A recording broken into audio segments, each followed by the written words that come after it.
Trump, la classe politique et les milieux d'affaires du pays se préparent à une possible guerre commerciale avec les États-Unis.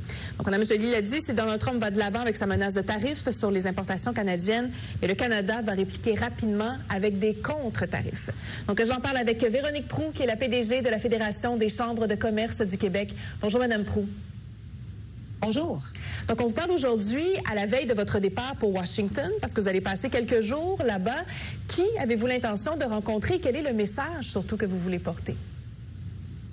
Écoutez, dans un premier temps, les relations canado-américaines, surtout dans le contexte actuel, c'est une priorité pour la Fédération des chambres de commerce. Ce sont nos grands exportateurs qui se font front advenant qu'il y ait des tarifs, et on le sait, c'est fort probable. Et ce sont tous leurs fournisseurs, nos PME partout en région, qui seront affectés le cas échéant. Alors, ce qu'on souhaite faire, on se déplace à Washington, j'aurai l'opportunité d'être à l'ambassade du Canada lundi, mais je vais multiplier les rencontres en dimanche et mercredi prochain avec des associations économiques comme la US Chamber of Commerce, qui a eu un rôle déterminant lors de la première administration Trump pour faire élever les voies économiques et influencer le gouvernement. On va également rencontrer des représentants d'entreprises américaines et les équipes de sénateurs démocrates et républicains. Notre objectif, c'est de faire entendre la voix des entreprises québécoises, revenir sur les secteurs où les Américains ont besoin de nous, que ce soit l'aérospatial, l'aluminium, mais aussi et surtout comprendre leur perspective. D'où est-ce qu'ils partent, comment ils perçoivent le président actuel et comment ils se positionnent pour que l'on puisse travailler ensemble. Oui, c'est ça. Lorsque vous parlez avec des partenaires commerciaux, Mme Proulx, est-ce que vous avez l'impression qu'ils comprennent les conséquences des tarifs pour l'économie américaine ou est-ce que vous avez l'impression de devoir faire un peu de pédagogie d'une certaine façon? On a eu quelques conversations déjà avec certains représentants américains.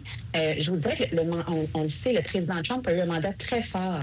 Donc, les voies économiques ne s'élèvent pas encore. Ils attendent de voir ce que le président va faire, jusqu'où il va aller. Je vous dirais que les Américains ne sont pas contre le fait qu'on ramène des investissements du côté américain. C'est normal. Mais encore une fois, ils sont très conscients que nos économies sont intimement interreliées dans certains secteurs. Et c'est ça qu'on veut mettre de l'avant. D'être capable de démontrer où nous sommes des partenaires essentiels. Puis en même temps, ce qu'on veut aussi leur montrer, c'est que le Canada, c'est le principal client de 30 États américains. Donc, on ne fait pas juste exporter, on importe beaucoup. Nous, on le sait, mais on est un partenaire essentiel en ce sens. Oui, c'est ça.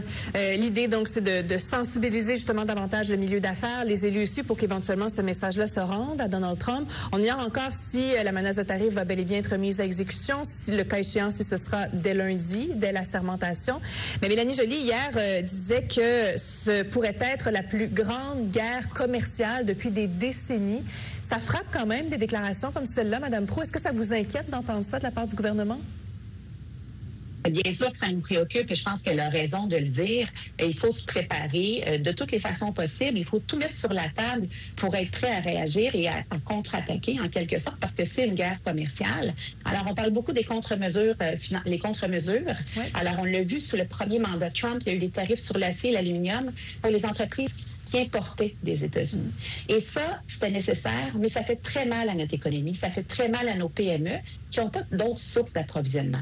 Alors, dans ce contexte-là, on demande au gouvernement du Québec et du Canada, et d'ailleurs, la semaine prochaine, suite à notre séjour à Washington, on va déposer un plan d'action au gouvernement du Québec avec des mesures concrètes, 10 mesures que le gouvernement peut mettre en place pour aider les entreprises qui sont affectées par l'imprévisibilité et ou par les mesures tarifaires qui seront mises en place.